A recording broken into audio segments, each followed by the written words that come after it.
Good morning, ma'am. Good morning, sir. How are you all? As usual. I think mine is the last session. No, it is not last. After that, there is a session of Dr. Manoj. Manoj, go on. Okay. Am I audible? Yes, ma'am. So, good morning, one and all present here. Learning is a treasure that will follow its owner everywhere. Once again, I, Achna Achar, Assistant Professor, Computer Science and Engineering Department, welcome all participants and eminent speaker of the session, Dr. Usha Ishwaran, CEO, SEEK, Chennai, to AICTE ISTE Refresher Program on Learners Oriented Teaching Methods organized by IPS CTM Gwalior. Dr. Usha Ishwaran will deliver talk on critical thinking and problem solving techniques. Now, before starting the session, I would like to request one of our participants, Dr. Varsha Parmar, Associate Professor LNCT Bhopal, to describe some key points of yesterday's sessions. Please, Varsha ma'am. Okay, thank you, ma'am. Hello, everyone. I am Dr. Varsha Parmar, and yesterday we all had a good session, and that we discussed different topics, and I'm going to summarize about what Dr. Kamda, Dr. Vijay, and Dr. S.B. Jiju talked about. So let me start with yogic lifestyle for happiness. As we all know, yoga is the integral part of India and Indian. So it helps us connect with the cycle of nature, and it is so definitely yoga is directly proportional to happiness, as Dr. Kamda said. Okay, and next session is Dr. Vijay explained very well about project-based learning. So he also mentioned few difference regarding traditional learning. So PBL is a student-centered pedagogy that involve a dynamic classroom approach in which it is believed that students acquire a deeper knowledge and skills through active exploration of real world challenges and problems. Okay. And so last session number 14, education policies, national education policies. So it is the most important policies for developing nation is right direction, as Dr. BPG to explained about vision of NEP, National Education Policy. So to develop skill-based knowledge to support human right and global well-being. So thank you everyone, and thank you IPS College of Management for giving me this opportunity. Thank you so much. Thank you, Varsha ma'am, for giving brief description of the sessions. Now, let me take this opportunity to introduce Dr. Usha Ishwaran. Dr. Usha Ishwaran is a motivational speaker, entrepreneur, educational career analyst, professional certified life skill coach, certified NLP master practitioner, certified professional public speaking coach, parenting coach, and a YouTuber. Apart from being a planning board member of Tiruvallur University, she is also actively engaged in empowering skill development, career development, and academic consultancy through SEEK as its CEO. SEAEEK SEEK is engaged in skill development, career development guidance, and academic consultancy aimed at enhancing the employability of the youth. An alumnus of Annamalai and Andhra University with bachelor's and master's degrees in electronic and instrumentation engineering, she was awarded by doctorate by Jawaharlal Nehru Technology University, Hyderabad, for her pioneering work on biosensors in the year 2011. A professional with over 30 years of experience in the field of education and industry, she has held leadership positions in engineering institutions as principal, director, dean, and placement officer. She is a specialist in educational, institutional skill and teaching imparting process and placements. She is also a chartered engineering fellow Institutions of Engineers India and fellow Indian Society for Technical Education ISEC and IEEE member in addition to being a member in the editorial team of over 10 international technical journals for reviewing technical papers that are presented for publications. Over the past few years, she has conducted numerous training programs and seminars for corporate and institutions that have enriched the knowledge of participants through interaction and knowledge sharing, contributing to their improved learning and development. She has addressed over 25 lakh people on various platforms. She has conducted stress relieving, parenting, and life skill workshop for more than 5 lakhs of people through mass contact programs. Dr. Usha Ishwaran is a recipient of the Rex Karamveer Global Fellowship and Karamveer Chakra Award issued by ICONGO and the United Nations. This award has been bestowed upon Professor Usha Ishwaran for her consistent and dedicated service to the society. She is a recipient of International and Inspirational Global Women Award 2020. She has been an active volunteer in extending help to needy during times of distress and as sought by the needy through reaching out to the people around her. We wholeheartedly welcome you, ma'am. Now I request Dr. Usha Ishwaran to take the charge of this session. Please, ma'am. Yeah, thank you so much, Archana, for such a wonderful introduction. And when we hear about us, when someone says about us, it's a sort of motivation, brings us a smile on our face. Thank you so much. So, very good morning, audience. Let me share my screen.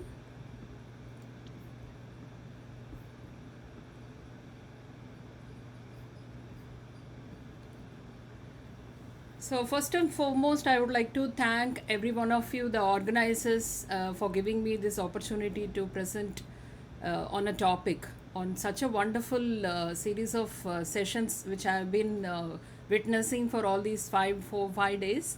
And it was really a lot of learning even I had, and I was really very, very happy about it. And thank you that I'm also part of it. So Archana has given a fantastic introduction, and I think directly we can go into the session. So when we talk about this critical thinking and problem solving, during our days when we studied, nothing of this sort was there. And we just studied what was said in the class, wrote the exam, got the marks, and got into the colleges. That's it. We don't know anything about the extra skills. Only thing what they used to say is you need to improve your communication skill. So that was the only thing that was imposed on all the students. But now this 21st century is not like that, and a lot of expectations are there from industry, because we are entering into the 21st century of automation, a conceptual age where one need to learn in a different way than what we had earlier. But the syllabus and the education pattern is the same what we had, but the expectations are slightly different. So we need to, as teachers, we need to enhance our teaching learning methodologies and also bring in a lot of skill enhancement into our curriculum. So today we are going to talk about a very, very important skill, that is critical thinking, which is required for every human being, not only for students. It's especially required for teachers, because we need to kindle the mindset of the children and make them to think in a critical way. So that is very important, that this particular topic is given to this particular faculty development program. So let me start making you to think about it, like learning stops at an answer and thinking happens during question. And why is always a great question. So this is one thing which every one of us will be wondering, like whenever there is an interview or whenever somebody is asking us some questions, we are naturally go into a thinking mode. So that why question happens, and how all those questions make us to think. And the term 21st century skill is becoming more and more a part of the classroom. And but what exactly the 21st century skill mean, what is the role of these skills in your classroom? So that is what we are going to see. And with the onset of this 21st century, the entire world has witnessed an era of intense transformation in all the areas, whether it is education or the global trade and economy or technology or society, whatever it is. And recently in COVID-19 pandemic is also throwing up challenges for an individual to cope with its limitations and all those impacts. And naturally for such times, a different skill set is required that would enable an individual to cope up and succeed in facing all these challenges in real life and leading in is holistic progress. Because we need to progress in life every day. There should be 1% improvement in everybody's life, so for which we need to overcome challenges. Lot of unpredicted uncertain activities and events happen, so we need to prepare our mindset and overcome the challenges, because we cannot change something which is not changeable, or we cannot change something which happens without our control. So we need to change our mindset and try to adapt ourselves to all these uncertainties. And these skills are addressed as 21st century skills or the learning skills. And this is very, very important, and they are nothing but some of them are critical thinking and problem solving, collaboration across networks and leading by influence, agility and adaptability, initiative and entrepreneurship, effective oral and written communication, accessing and analyzing information, and curiosity and imagination. So this is the last one is really, really, really interesting, and I love this because this is what is the need of the hour. The children should have developed a lot of curiosity and imagination, and for which we teachers have to put in a lot of effort in our teaching learning process. And these are the skills the students need to prepare themselves to improve their studies in their future careers, and also and future when they are adults. And there are 4 C's in 21st century skills, that is critical thinking, communication, collaboration and creativity. So students need these skills to succeed and achieve great futures. The 4 aspects of 21st century skills are listed here, and these 21st century skills are most important for students now than ever before. That's why I said, like, we people were not given all these terms, are very, very new to us, and it is little fancy also, and I see some resumes when people the students fill in that they have creativity, they have critical thinking skills, and when we conduct interview and ask them like what do they mean, like they will not be able to give an answer. They just wanted to fill in just for the sake of filling. But it is very, very essential in every education institution, right from school, to make the students understand that these skills are to be practiced. It cannot be taught. They need to experience and learn along with their technical knowledge, because now the technical knowledge part can also be taught, but these skills cannot be developed overnight. And these skills, they not only provide a framework for successful learning in the classroom, but ensure students can thrive in a world where change is constant and learning never stop. Not only for the students, but also for the teachers, learning never stop. And do you agree? Give place here to some further consideration of thought. You will never become great until your own thoughts make you great. So how many of us are consciously thinking about how we think? So that is what doesn't happen. It comes automatically. Whatever comes naturally, we just try to implement and go along with that. So you will never become great until your own thoughts make you great. And therefore, it is of the first importance that you should think. And these are something which will make us think. Any question will make us think. So what is thinking? Why is the sky blue? We have asked when we were kids to our mom and dad, like, why sky is blue? Have anyone answered those questions? Many of the parents will give different answers, but still, that make us to think. And is time travel possible? why does not she like me and why does not he like me? These two questions we keep on asking, when they don't talk to us properly, or when they don't message us, respond to our messages or something like that, and we post something on the social media and somebody don't respond to that, we assume that they don't like us and they are not appreciating what we are. So all these things comes into our thought when such things happen. And what is thinking then? As you start asking questions and seek answers, you're in fact starting thinking. And in other words, thinking is purposeful, organized process that we use to make sense of the world.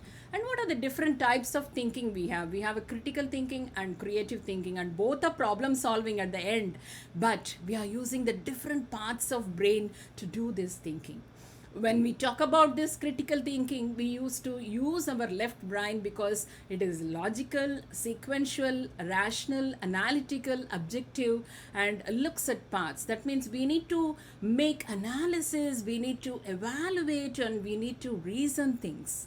And through that, we come into a problem solving and decision making activity. But creative thinking is using your ideas.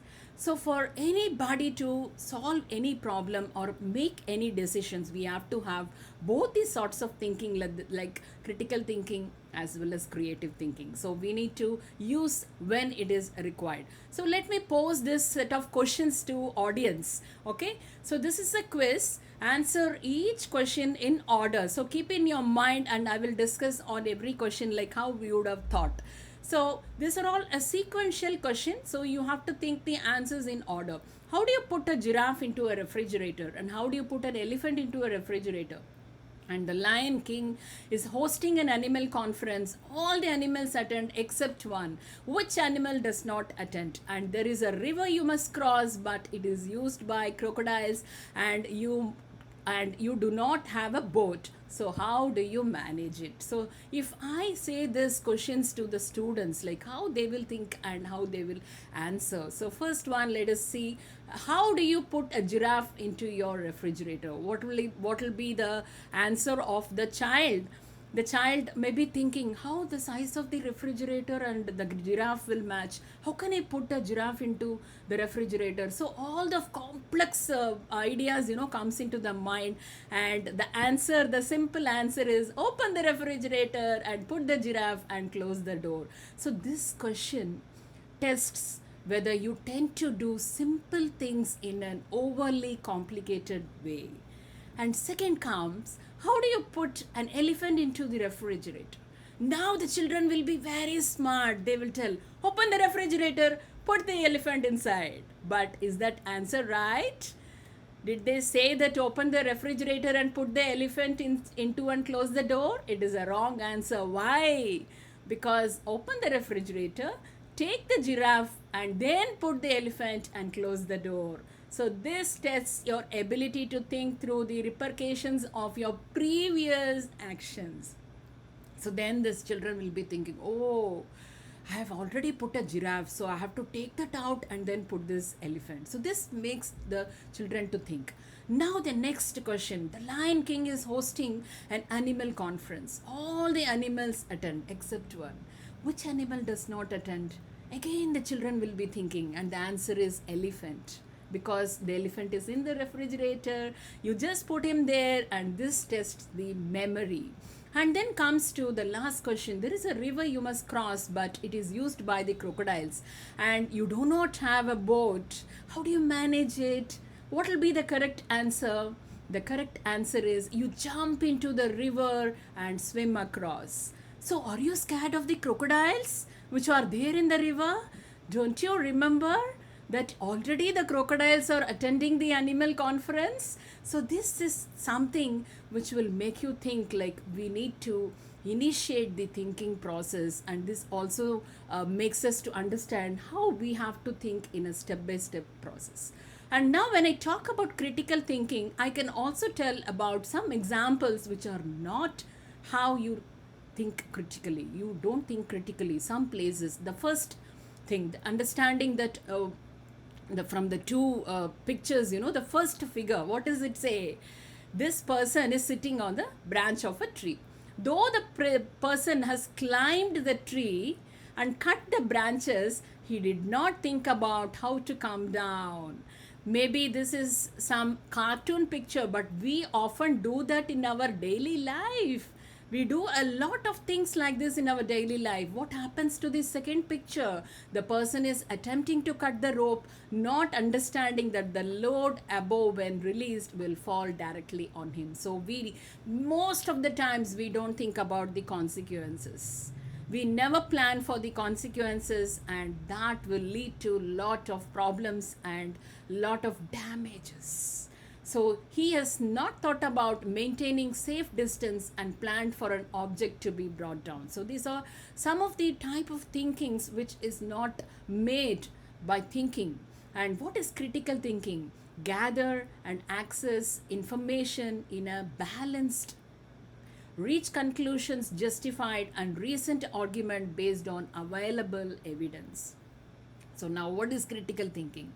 Critical thinking is a general term given to a wide range of cognitive and intellectual skills needed. Effectively identify, analyze, and evaluate arguments, discover and overcome personal prejudices and biases. This is a most important point which I want you people to think, because we already have lot of things stored in our mind, and we have biases. And formulate present convincing reasons in support of conclusions and make reasonable, intelligent decision about what to believe and what to do. And critical thinking is a skill. My dear ladies and gentlemen, you need to understand this, that it is only a skill. It need not be inborn for anybody. So fortunately for us, we can enhance it through practice. So now let me give you another example. What is critical thinking? This particular lady is reading a book. This book says only 55% of households have internet access in our country. So many times, when I attend some presentations of the students and all, they go through some books from the library and they collect the data and they just present, and they don't check whether they are true or not. So this is one of the examples. So I would better check with the Government of India statistical website. So this girl or this lady is wondering, like, how come only 50% of the households have internet access in our country, that too in 21st century? So she goes and checks the Government of India statistical website. Being a government organization, they must have reliable data. And they say that more than 70% of the households in our country has internet access. That seems more likely. I wonder why the book is wrong. Now she starts thinking, oh my God, if I had believed the book statistics, then I would have been wrong. Thank God I checked the government website. So that sort of thinking, you need to verify all the data. So wait a minute, let me check when the book has been written. That's very long time ago. Oh, no wonder the statistics are out of date. So this is how one has to think and evaluate and then come to a conclusion. So that is what is very simple way of explaining critical thinking. So critical thinking refers to students' abilities to analyze, interpret, evaluate, make decisions and solve problems. So analyzing whether the data is real or fake, and check with reliable agency for authentic information, and then understand and compare the information collected online with the data in the book and decide whether the book was giving correct answer or information or not. And after checking the correctness of information, accept or reject the claims in the book. Many times we used to see a lot of posts in the social media. We see a lot of pictures, faking pictures, and lakhs and crores of people will be watching that, and 90% of them will believe that. But only 10% of them will go and check. Maybe our own relatives, our own friends might have got some post about them in a fake way. Someone will be playing with them, and we create some impression about them, a wrong idea about them. So all these things happen even in this COVID time. You know, a lot of things posts come regarding the COVID pandemic, the symptoms, the medications, the vaccinations, all those things, about the oxygen availability, the medicine availability, whether you can take it or not. A lot of things come in the social media, and half of them or 75% of them take that and follow those methods. So you have to verify before you implement and before you take it into your heart. So what is exactly critical thinking? So in order to excel in this ever changing world, one need to be capable of thinking critically to be creative, innovative, and adaptable. So critical thinking is the ability to think clearly and rationally, allows one to properly understand and address issues effectively. This form of purposeful thinking is at the core of our workshop today. And by thinking critically, one would be able to evaluate knowledge, clarify concepts, seek possibilities and alternatives, and then solve problems using logic, resourcefulness, and imagination. And a critical thinker would be able to think broadly and set down the right path in facing the daily challenges. And the critical thinking skills, the success is about changing the way you think about the way you think. So that is what is all about. And generally, critical thinking involves both problem solving and reasoning. And in fact, terms are often used interchangeably, but specifically, what are critical thinking skills? They make observation. They include the ability to make observation, be curious, asking relevant questions and finding the resources you need, and challenge and examine beliefs, assumptions, and opinions against facts, recognize and define problems, assess the validity of statements and arguments, make wise decisions and find valid solutions, and understand the logic and the logical argument. This is very, very important, and we need to have these abilities. And today, let me talk about the children. They have these admissions in major colleges by the competitive exams. You know, every examination has sections, and that is in reality, they test their ability to critically think. A student's performance in these examinations depends on his or her ability to observe, reason, and arrive at a solution in a given time of frame. And most of these entrance exams have multiple choice questions, and a student has to record the answer using a separate sheet of paper to record the answers numbering from 1 through 30 or 100. And in many cases, you know, there will be no simple right or wrong choice, because critical thinking skills involves making the most reasonable selection, or the one that best answers the question. So for enhancing one's performance, one has to look at all the questions critically for choosing the appropriate solutions. Regular practice only will result in improving one's critical skills, because that is not our habit. Everything we think, whatever comes spontaneously, we implement and we proceed further. So we need to practice even small things. When we start thinking, we need to make it as a practice, whether we are following the procedure and we are thinking. So we are going to have a quick overview of critical thinking and the issues surrounding it, defining it, and the common mistakes in assessing it, and its relation to communication skills, self-esteem, collaborative learning, motivation, curiosity, job skills for the future, the national standards, and the assessment strategies. So critical thinking is thinking about your thinking while you're thinking in order to make your thinking better. And there are two things that are crucial here. That is, critical thinking is not just thinking, but thinking which entails self-improvement. My dear ladies and gentlemen, I would like to repeat this once again. Critical thinking is not just thinking, but thinking which entails self-improvement. And this improvement comes from the skill using standards by which one appropriately assesses thinking. So put it briefly, it is the self-improvement through standards. And so, what is challenging about all these things? We need to recognize that critical thinking is not about criticizing.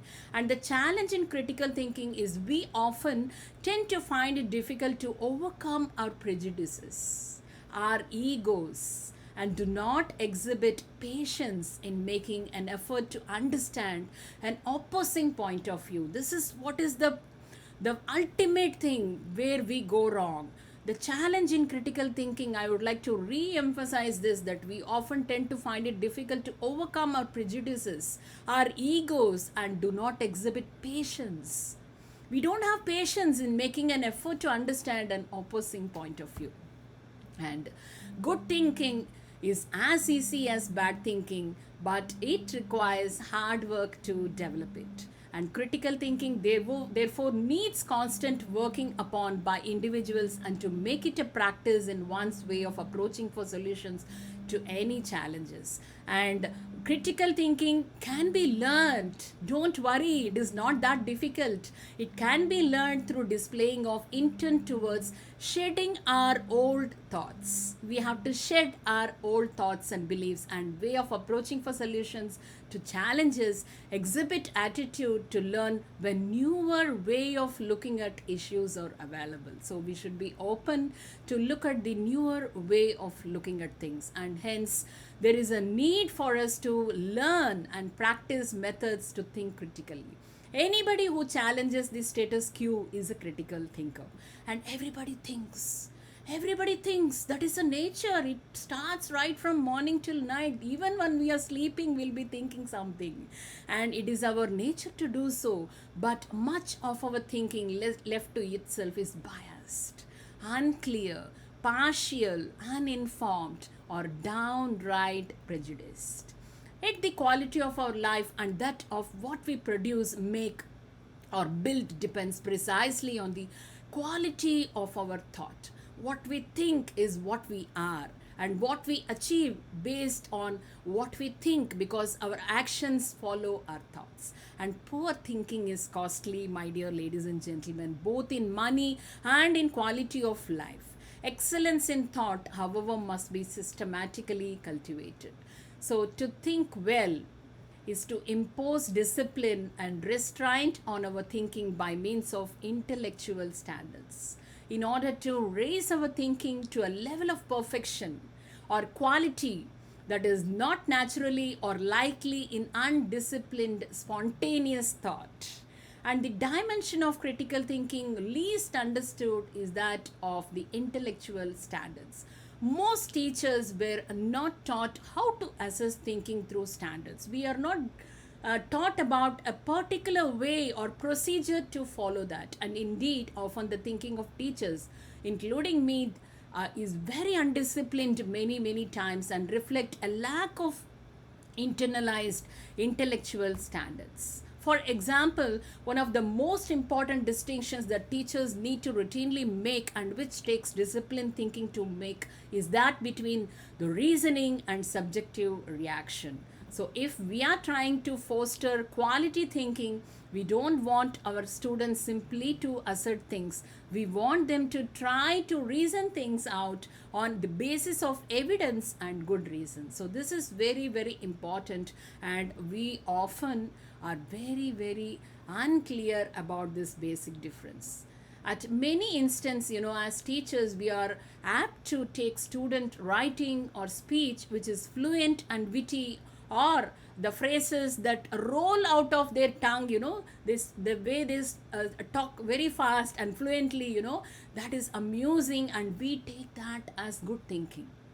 And we are often unclear about the constituents of the good reasoning also. And hence, even though a student may just be asserting things, not reasoning things out at all, if she or he is doing so with vivacity and flamboyance, teachers are apt to take this to be equivalent to good reasoning. So this is where we do a lot of mistake. And so how do we get trained? The faculty development programs on these areas are very essential.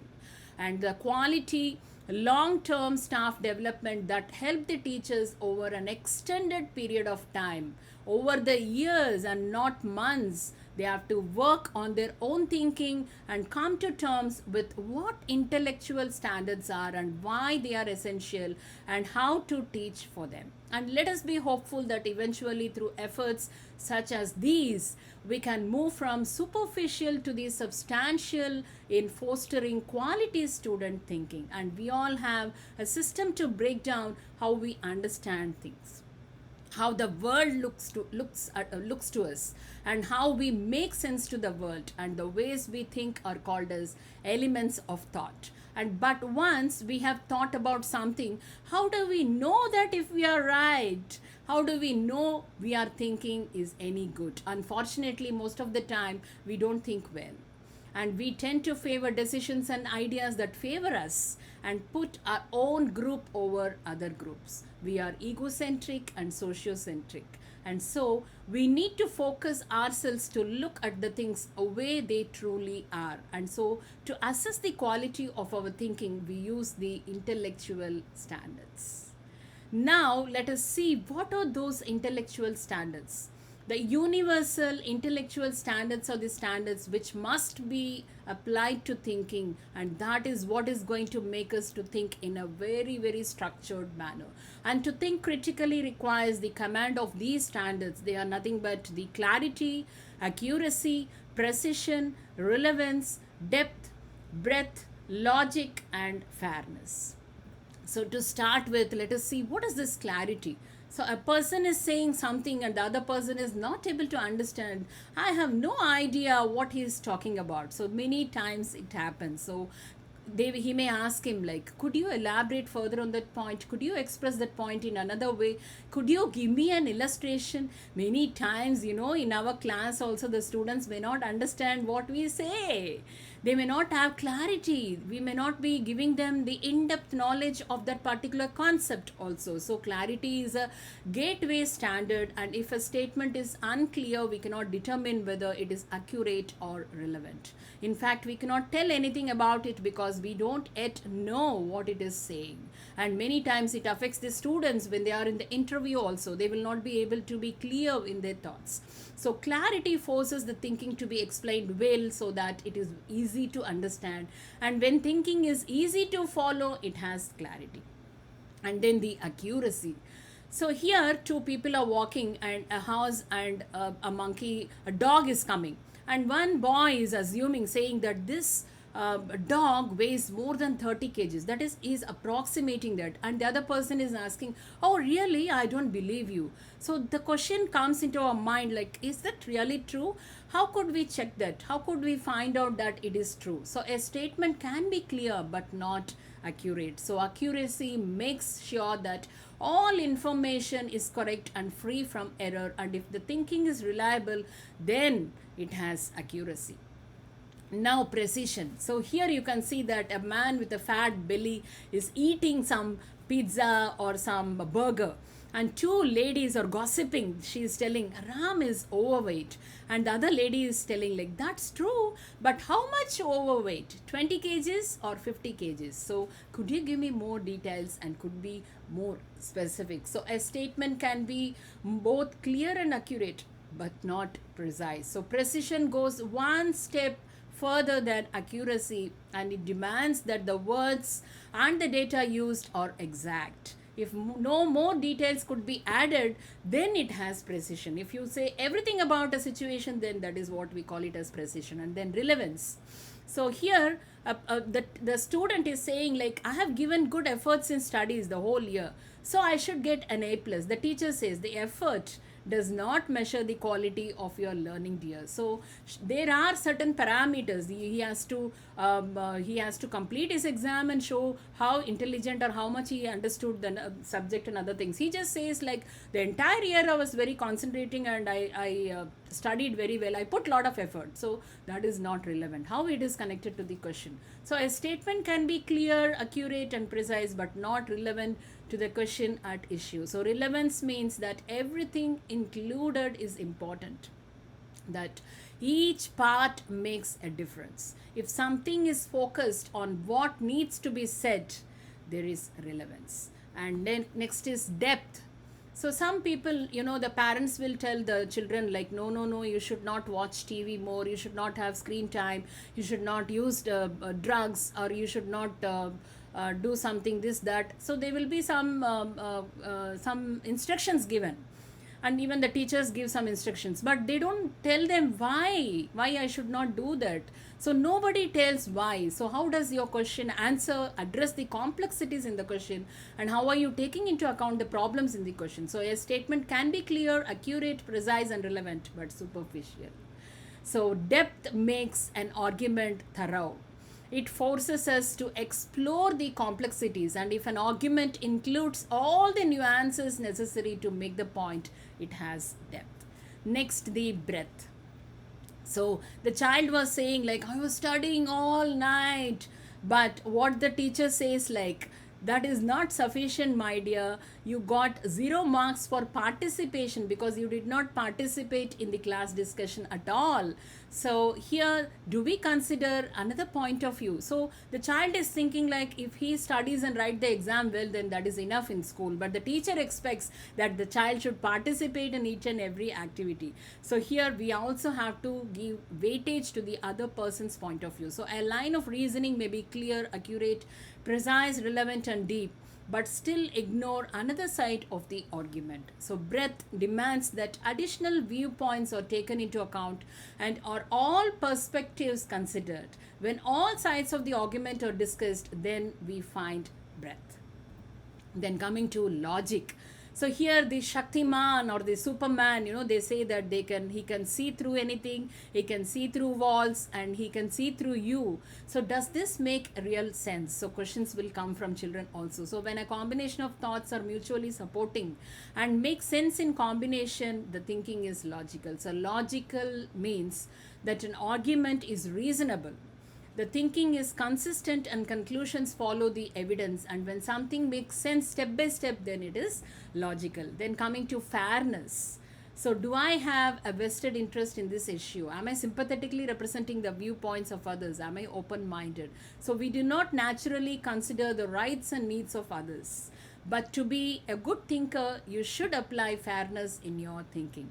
So fairness means that the argument is balanced and free from bias. It pushes us to be impartial and even-handed towards other positions. When an argument is objective, there is fairness. So these are the intellectual standards, and if we use these to assess our thinking, then we are on our way to think like a professional.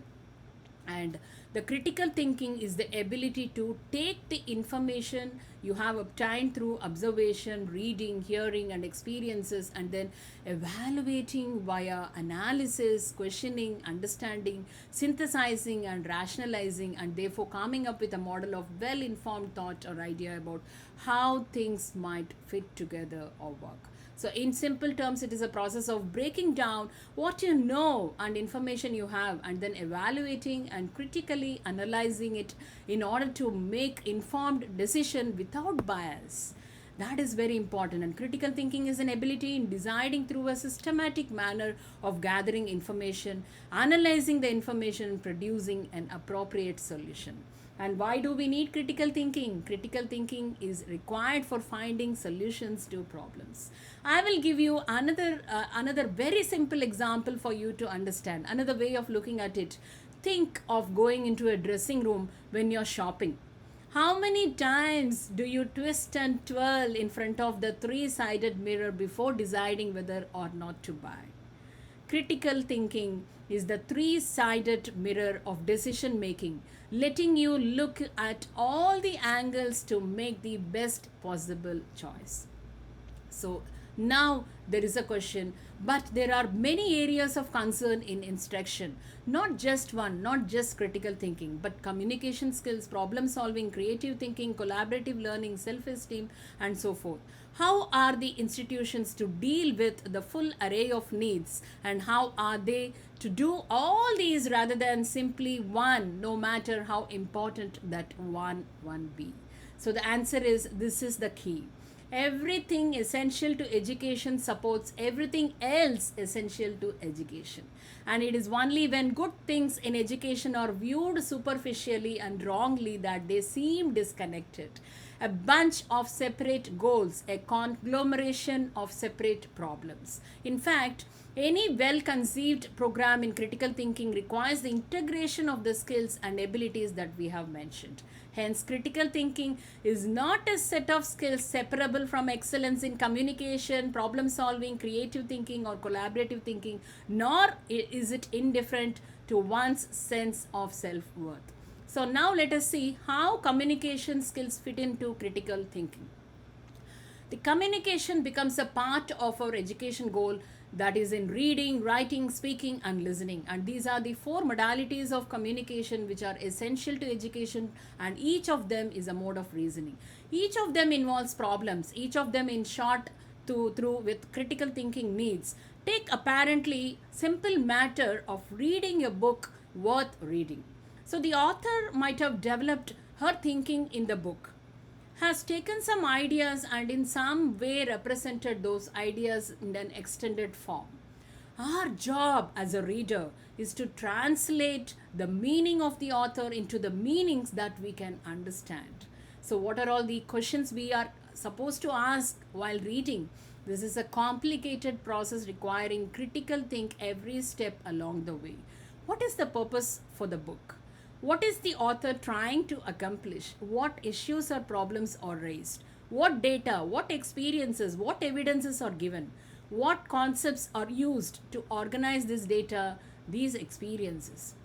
So, all of these kinds of questions that a critical reader raises, and a critical reader in this sense is simply someone trying to come to terms with the text.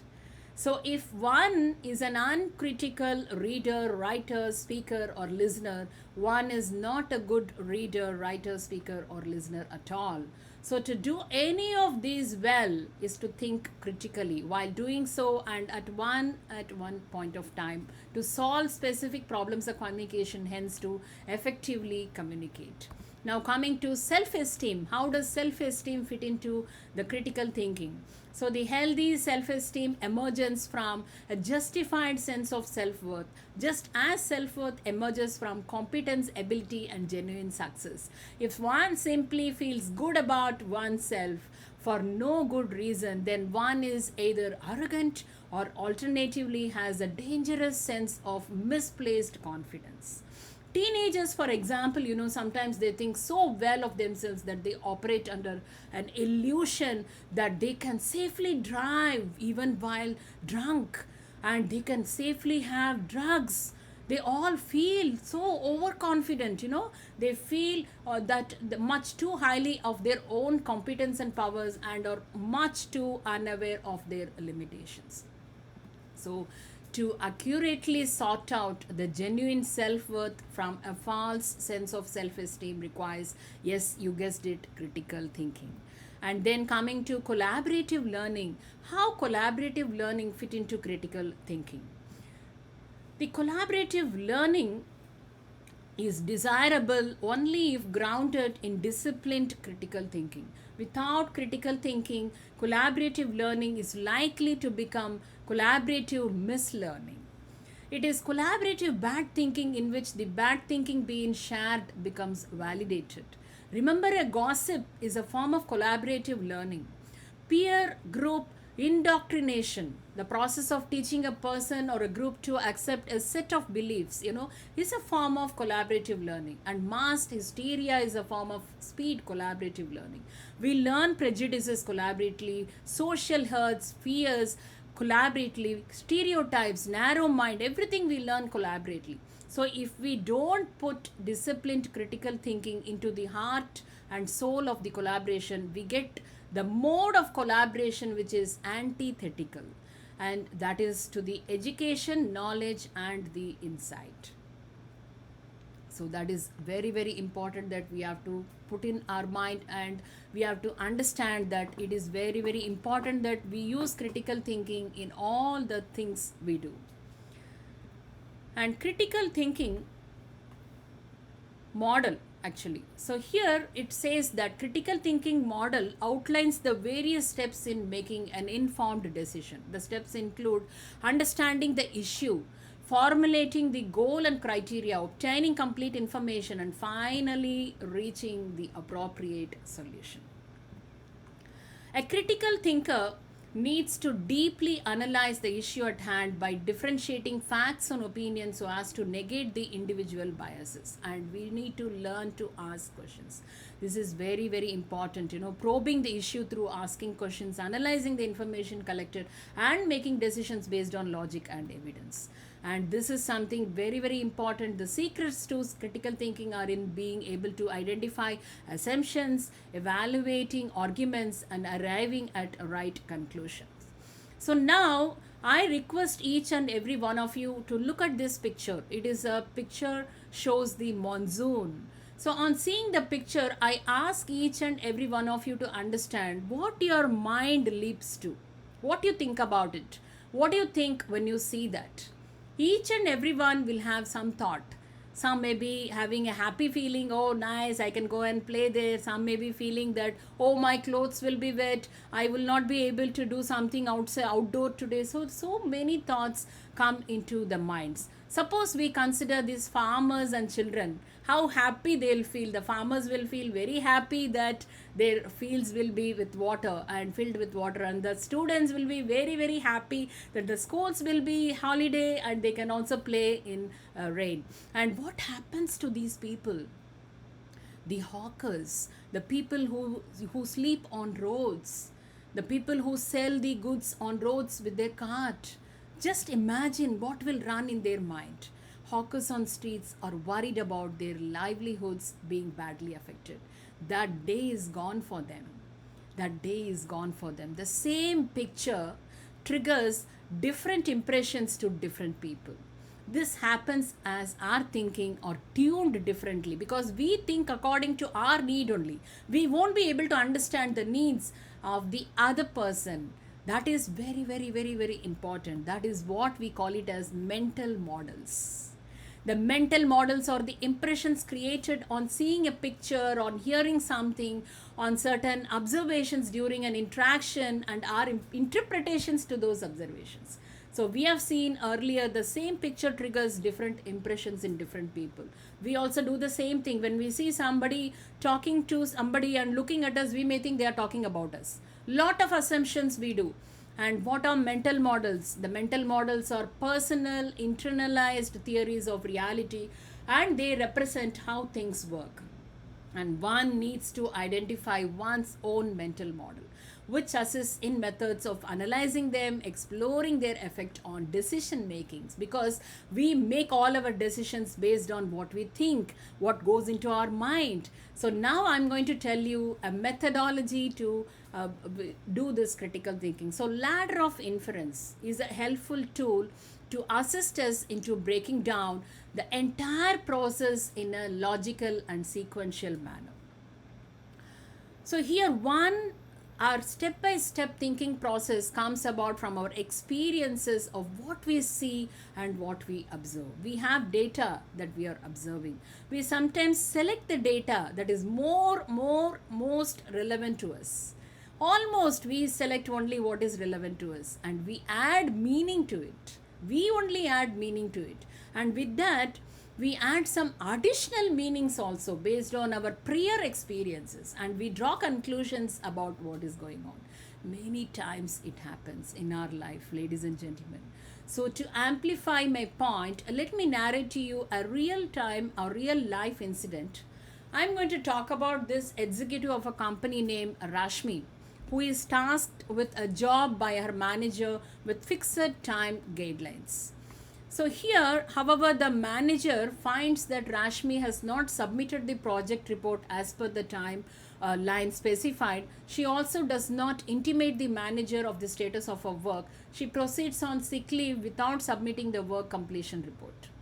So let us now analyze the situation step by step with the ladder of inference tool and critically analyze whether the manager's conclusions were based on sound reasoning. So first one is observation.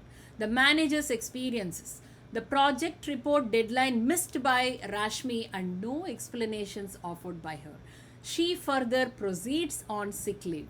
And the data manager's observations. Rashmi deliberately took leave to get away from the assignment. She avoided talking to him. And the manager's understanding, what he is understanding, Rashmi faked illness and lied. And she was not at all interested in the assignment. And manager's assumptions, what does he assume? Rashmi is not interested in taking up additional responsibility and she is irresponsible. And manager's conclusions, since Rashmi is unwilling and irresponsible, she was not ready to trust he was not ready to trust her and avoided giving her additional responsibilities in the future. And manager's action, what happened? He does not trust Rashmi any further and he becomes very curt with her and avoids including her in all of his future projects. But in reality, what is the truth? The reality is Rashmi, on return from sick leave, submits an extremely well compiled and meaningful report which largely goes unnoticed because of the manager's preconceived beliefs and assumptions. Now, audience, my dear ladies and gentlemen, just think about this case study. What could have been done to make the situation better? Ideally, the manager should have been more proactive in getting to know her work status and reviewing progress on a regular basis and not waiting for final submission. And additionally, he should have accepted on face value the reasons offered by Rashmi and should not have influenced by his own inferences that were not logical. So many times when we talk about our assumptions about some students, our own family members, or our principal about us, many situations you can relate to this, and many conclusions and many decisions are made based on assumptions without even going and inquiring about what has happened. They don't have patience to listen. Even if they listen, they will only take into mind what is already there in their mind. We don't listen what we want to listen, like we take only what we wanted. We don't listen actual things. So I am sure many of you can relate yourself to being in a similar position and a similar kind of issues in your college or at home.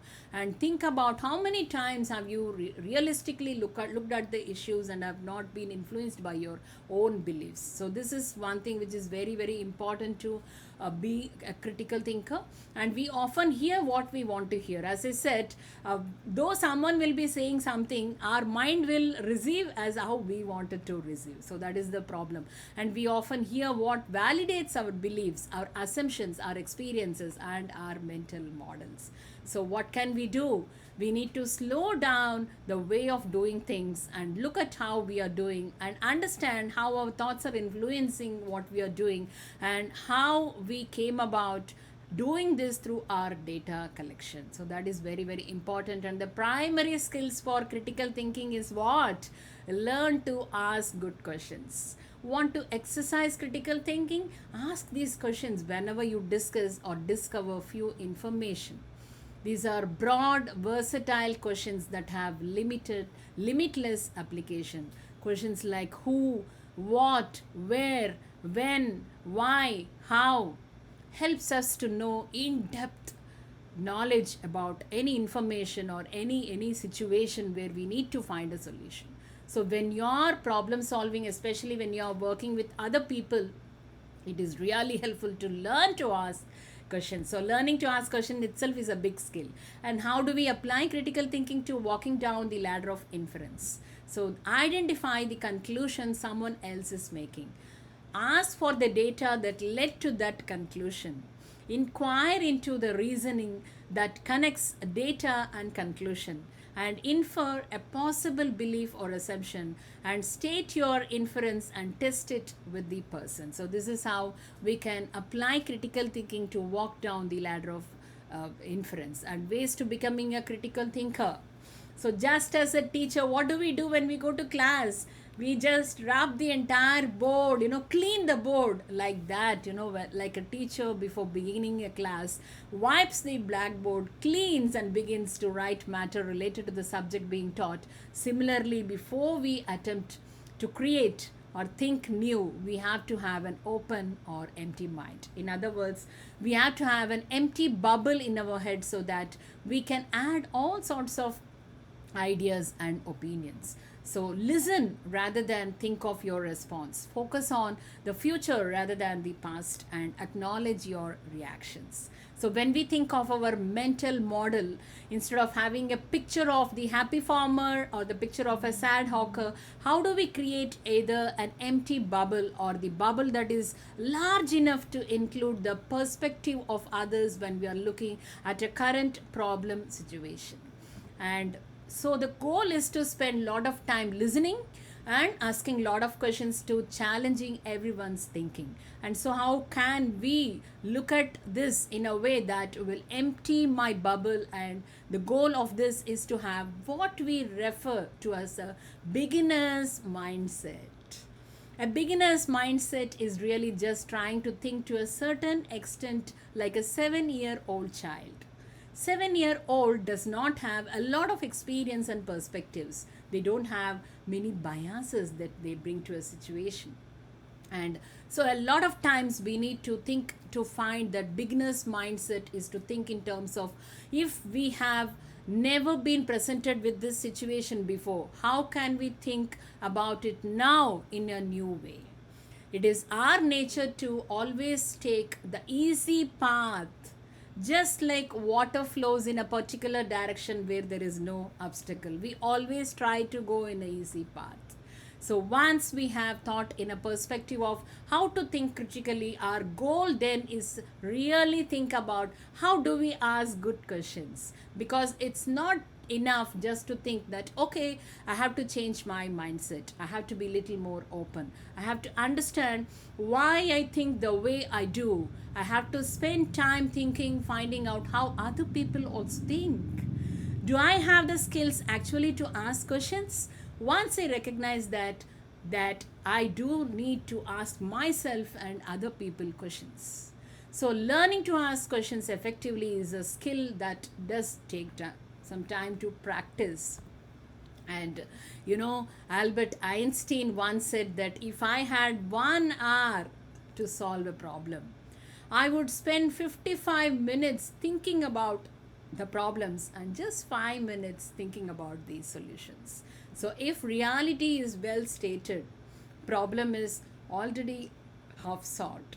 And one of the biggest challenge in problem solving is being clear about what you're trying to accomplish and explain the problems to others. We need to be able to explain the problems in such a way that one can easily explain the problems so that we can engage into the problem solving process.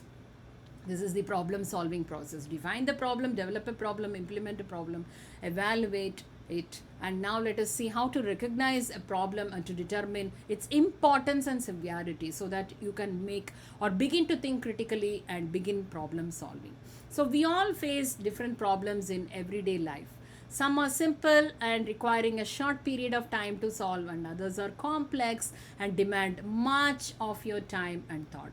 I'm going to give you all these problems and challenges what we teachers face every day. In general time, you have lack of time for planning, lot of paperwork, performance pressure from school administrators, balancing diverse learning needs, handle too many masters, get burnout easily, changing education trends, limitations of disciplining students, lack of self-time, and teachers working so many roles at the same time, and teachers being made responsible for more than they should, and applying a prescribed curriculum to all type of students and inspiring students to more self-directed, differentiating and personalizing teaching, getting students to work outside the class, textbook exposure to learning, redundant teaching techniques, and stagnant tech devices. So you may have adding more and more to this, but I've just listed few, and this is something very, very unique challenges what even today we face, that is online teaching.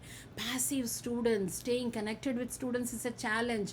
Encouraging collaboration, adaptability, conducting exams, lack of technical software knowledge, time management, self-motivation, distraction of students, virtual engagement, difficult to reach students in remote areas, difficult to motivate students, challenges to keep tracking of students' progress, problem of electricity, internet connectivity, required more time in preparing the e-course content, and difficult to teach numerical subject through online mode, and difficult to monitor discipline and lack of satisfaction. So all these are the present day problems, and you cannot solve a problem without first determining that you have one. So you need to first of all identify that you have a problem. So once you recognize the problem, you will want to prioritize, does your problem demand immediate attention, or can't it wait until you're finished working on something else? So you have to now put them into different boxes, whether it is most important,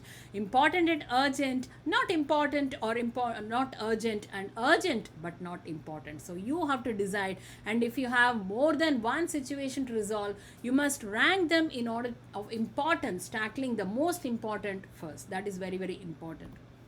And what is a problem? In terms of critical thinking skills, a problem is defined as a question or situation that calls for a solution. And that means when you're faced with a problem, you must take action or make decisions that will lead to resolution of that problem.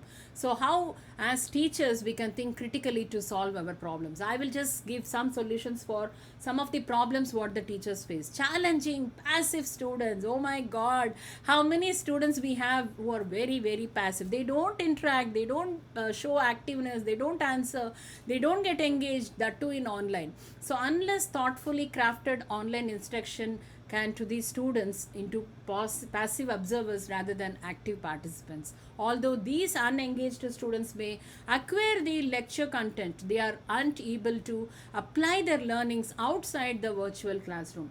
They might pass assessments and complete learning activities, but they are not planning on using their knowledge, new knowledge, to make connections with previous material or real world examples. For learning to be effective, students must be engaged in the quality, breadth and depth of their learning. So what are the solutions? How we can think critically and bring a solution to this particular challenge?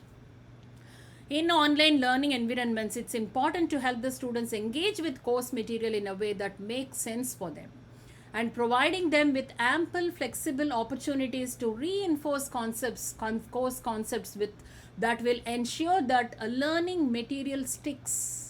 Whatever they learn, that should stick in their mind even after they have completed their final assessment. So especially when students are learning remotely, educators must recognize that students will only engage with course materials if they see them as valuable with digital courseware.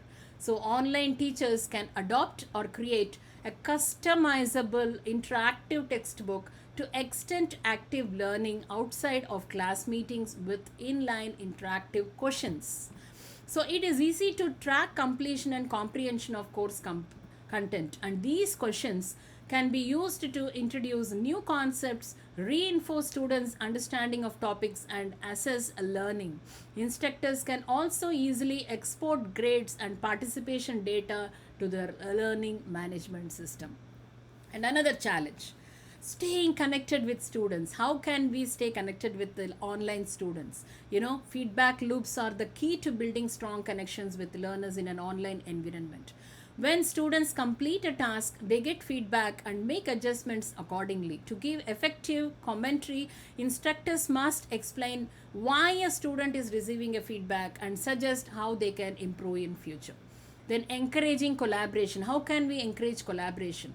Problem-based learning or the project-based learning is a collaborative learning strategy that gives students the opportunity to apply course material to real-world case studies in small groups. This method, whether used in group learning or individually, helps students build upon their creativity and critical thinking skills. And knowing their students well, how the teachers can know their students well. A broad mind and a friendly attitude on the part of a teacher will make all the difference when it comes to knowing the students well and understanding the different learning abilities and capacities of students. How can we overcome this challenge? Talking individually to the students, designing modules as per their requirements, and assigning tasks to them based on their interests, and then assessing their progress is vital here and will contribute to an overall personality growth. And when students underperform, how do we handle this challenge? Lending a shoulder, a word of comfort and support, instilling confidence and a positive attitude towards students in their tough times is bound to bring a sea change in the lives of these students. And being a bridge between the management, parent and the students, every teachers will have this difficulty in their institutions, so teachers should be accountable to the management as well and need to cooperate with the changing rules and regulations and play a key role in cementing a healthy bond between management, parent and the students. So what are all the barriers to recognize a problem? So we have all these challenges, whatever I put in. How many of you have thought it as a prior problem, and how many of you have found ways to rectify this? So what are the barriers? One of the most common reasons for not recognize a problem is a desire to avoid taking action or responsibility. The thinking goes that no recognition means no responsibility. And let us take the case of a student who is finding it difficult to understand mathematics being taught and therefore unable to score good marks in the examination. Example, here the student may not want to express his difficulty or of not able to get marks to the parents. This is because of the student's fears. The parent would then arrange for a tuition class and he has to forego his television time and he can't go and play. So he will not tell that. So realize that by not recognizing the problem, you make the solution also more difficult, and the initial problem could grow larger and more complex with time, or by waiting you could create multiple problems that need solutions. So recognizing problem is very, very important, and failure to recognize the problem would result if the student has not recognized. Similarly, the teacher has not recognized the problem of student not understanding. Finally, we will not be able to get the results. So in other words, the failure to recognize a problem almost always creates more work for us. And there are two types. One is severity and importance. So these problems may be identified by the following characteristics which require immediate solution. They are severe problems and very, very important. Suppose a child is having headache and it is difficult for the child to see the board, and it is essential to understand that this is a very severe problem, because if it can't see the board, then it will not be able to understand. Second problem is not understanding, but the first prior problem is because of the headache, that is the problem with the eye. So what they have to do, using the ladder of inference, observable, experiencing a headache, data selection, cannot see clearly the blackboard, adding meaning, reporting to parents of his difficulties to the parents about the vision, and assumptions based on meaning added, eyesight needs correction. And conclusion what? Seeking the opinion of an eye specialist, and adoption based on their own beliefs, visiting an eye specialist, and action based on own beliefs, adopting the advice of the eye specialist and taking action for addressing the headache. So this is one. So prioritizing means looking at each problem or issue and ranking it in terms of importance. So we need to know what is more important, and we can also use a web map.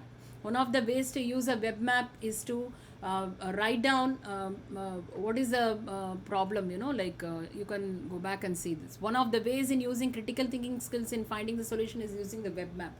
To develop a web, write your problem in the circle. Next, write the symptoms or possible causes of the problem in smaller and secondary circles, each connected to the center by the line. And from each of the secondary bubble, draw the smaller bubbles in which you brainstorm possible solutions. Each possible solution is connected to the corresponding secondary bubble by a line. So this is your main problem, and you're writing what are all the possible symptoms, and then you're writing the solutions for that. So this will help you to think critically. And also the gap analysis. What is the problem solving is nothing but the gap analysis. That is where you are now is the current state, and the gap, what is keeping you as from reaching the desired state, and the desired outcome is where you want to go. So current state to the desired state. Here you have a problem, and this is the state where you have resolved your problems. That means what? You have to take some action to resolve that problem. So that is what you need to think about, this gap analysis. And a gap analysis is just looking at what is the current state versus the desired state, and what is preventing us from meeting the desired state. and addressing the gaps, identify issues that could get in your way and take care of them. And troubleshooting is also about taking care of the setbacks that can prevent you from reaching the goal. And from small difficulties to major setbacks, these problems must be resolved in order to get where you need to go. And this is a troubleshooting graph where each and every problem can be entered into this, and how to avoid it and how to solve it. So you have to make a map so that you will be really knowing when you put it in writing that where and how to avoid it and how to solve it. Any decision making system or the process follows this path, that is recognizing the problem, defining the problem, practice focused observation to learn more about the problem, brainstorm possible solutions, choose a solution and set goals, troubleshoot any problem that get in the way of your goals, try the solution and assess your results, and use, modify or reject the solution, and repeat the process if necessary. So these are all some of the traits of critical thinker. A critical thinker will be a self-guided, self-confident, self-disciplined, fair-minded, flexible, courageous, creative, well-informed and intellectual personality. And 9 key characteristics of a critical thinker is an open-minded, facts before feelings, and response over reactions, and validation before reaction, and problem solving, empathy over intelligence, and facts from personal opinions, and right think first. And there are some myths for critical thinking. People think like it is applied only to limited fields and only few people can think critically, and it requires multiple steps and only young people can think critically, and critical thinking is not useful in routine life, and high thinking is similar to deep thinking and no need to spend time for critical thinking, and critical thinking is rejected and disapproved. Critical thinking is a natural science and arguments or fights are called as critical thinking. People have such myths about critical thinking, and the importance of critical thinking in among these students is these play vital roles for the students to secure seats in colleges and also in good organizations, and also this will improve this ability will form very important part in the students aptitude, and also the future in a certain university or specific area for the students. This requires a lot, and in the workplace how it is useful. You can learn and quickly solve problems. It shows creativity and gathers and analyze the issue meaningfully, and this has become a vital skill for every professional. And in daily life you can avoid making wrong decisions and helps us become a good citizen, and also helps us developing good thinking skill as well. And barriers, what are the barriers? You might ask, if the critical thinking is so important, then why is uncritical thinking so common? So what are the barriers? One is the self-centered thinking, self-interest thinking, thinking self as center of attention, and sociocentrism, that is group-centered thinking, group interest thinking, and to assume that own group is more superior or righteous, and unwarranted assumptions, the belief that something is true without proper evidence or justification, and wishful thinking, believing something is true because one wishes it to be true, and relativism, thinking that truth is just a matter of opinion. So that is what is the barriers of critical thinking. And the benefits: it develops opinions, it increases self-awareness, it helps you understand others and increases decision making abilities. And how do you improve them? Whenever you think about a certain topic, think about it objectively. The first thing you can do is draw a table in your mind with pros and cons on either side. Think about the topic in terms of positive and negative or advantageous and disadvantageous traits, and you will begin to understand the topic in a much better way and will have a strong opinion which will be based on your rational thought. And be curious and ask questions. Another method is ask questions, and it will improve your knowledge about the topic, and you will learn to look at the subject from all points, and discuss with your peers, and read a lot, and find problems and try solving them, and note down your observations. And one important aim of education should be to create a creativity climate. When children ask so many questions, when the students ask so many questions, we don't answer to all of them. So we need to allow the students to ask questions. There should be a methodology in our teaching learning process where there should be only the students asking framing questions about a topic. And how does it fit in critical thinking? To flourish, curiosity must evolve into disciplined inquiry and reflection, and left to itself, it will soar like a kite without a tail that is right into the ground. And intellectual curiosity is an important trait of mind, and it requires intellectual humility, courage, integrity, and perseverance. And after all, intellectual curiosity is not a thing in itself, valuable in itself and for itself. So we have to improve our mind, and the mind must be more curious. It must be willing to work, willing to suffer through confusion and frustration, willing to face limitations and overcome obstacles, and open to views of others, and willing to entertain ideas that many people find threatening. So you have to ask a lot of questions, allow the students to ask a lot of questions, and that is very, very important. And in this present scenario, the world is changing a lot, and where one cannot strive without simply one way of thinking is not enough. So where one must continually adapt one's thinking to thinking of others, and present scenario where one must respect the need of accuracy, the world in which job skills must be continually upgraded and perfected, even transformed. So we have to prepare our students accordingly, and we as educators are now on the firing line. Are we willing to fundamentally rethink our methods of teaching? Are we ready for the 21st century? Are we willing to learn new concepts and ideas? Are we willing to learn a new sense of discipline as we teach it to our students? And are we willing to bring new rigor to our own thinking in order to help our students bring that same rigor to theirs? Are we willing, in short, to become critical thinkers so that we might be an example of what our students must internalize and become?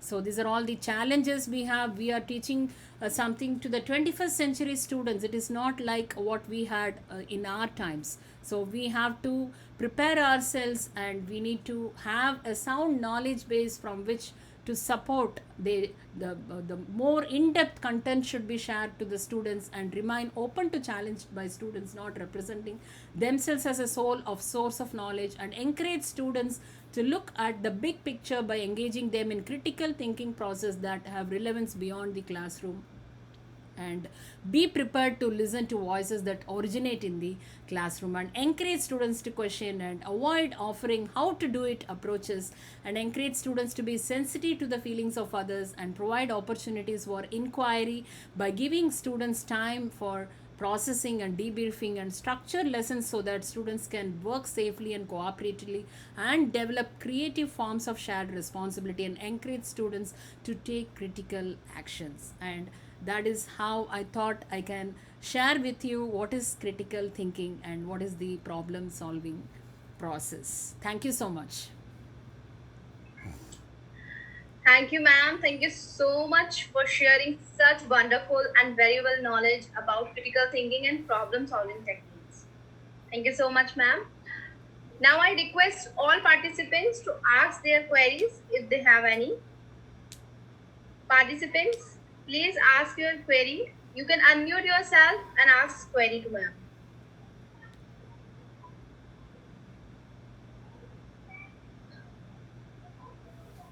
Participants, if anybody having any query, please ask.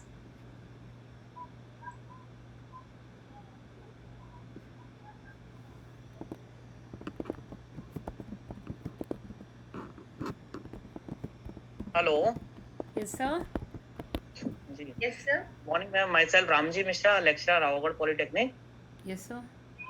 My question is that, ma'am, critical thinking is the form of intellectual thinking. We can have the many type of the question and fear in our mind that it can be taken as the intellectual thinking, critical thinking. Need not be, because you don't have to bring any technicality in that. Basically, as a human being, let us think in different ways. Make it very Yeah. simple. Don't complicate it. In a very normal home situation also, you can think about, we have lot of assumptions. When somebody come, we will have some opinion about that person, and based on that we may take some decisions. So these Yeah, things yeah. don't require intelligence, but basically empathy. Maybe you need to understand what the other person is thinking, what their situation may be. So that is enough.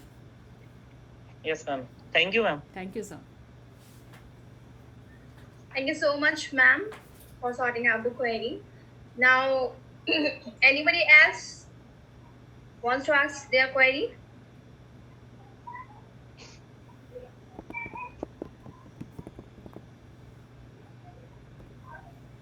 I hope actually it was such a wonderful session that all our queries usually we that happened to came our mind. So I think it's been sorted out. So everyone, they are crystal clear about their doubts. I should thank all the participants for their patience. Thank you so much. Thank you so much. Sitting for 1.5 hours is not a joke, and after four days, you are in the fifth day, still you have so much of patience. And I was worried I'm the last speaker, how the participants will have interest to participate and listen for sit for 1.5 hours. So I'm very much thankful for the organizers and the participants. Thank you so much. Thank you, Now ma'am. thank you, ma'am. Now I request Mr. Vineet Raj Singh Kushwa, Head CSE IPS CTM and co-coordinator of this program, to propose vote of thanks. Please, sir. Good morning, everybody. I, Vineet Raj Singh Kushwa, on behalf of the organizing committee of the AICT IST Refresher Program on learner-oriented teaching methods, extend my heartfelt thanks to our eminent speaker, Dr. Usha Aswan, CEO, C Chennai, for a wonderful session on critical thinking and problem-solving techniques. Critical thinking is the demand of 21st century in order to achieve self-development and society progress at large. Thank you, madam, for instilling an urge in us to think creative and critical. I thank all the participants to attend the session attentively and making it interactive also. Thank you all once again. Thank you, sir. Thank you, ma'am. Thank you. Thank you, ma'am. Can I Thank leave? you, ma'am. Yeah. Thank you. Thank you so much. And dear participants, our next session will be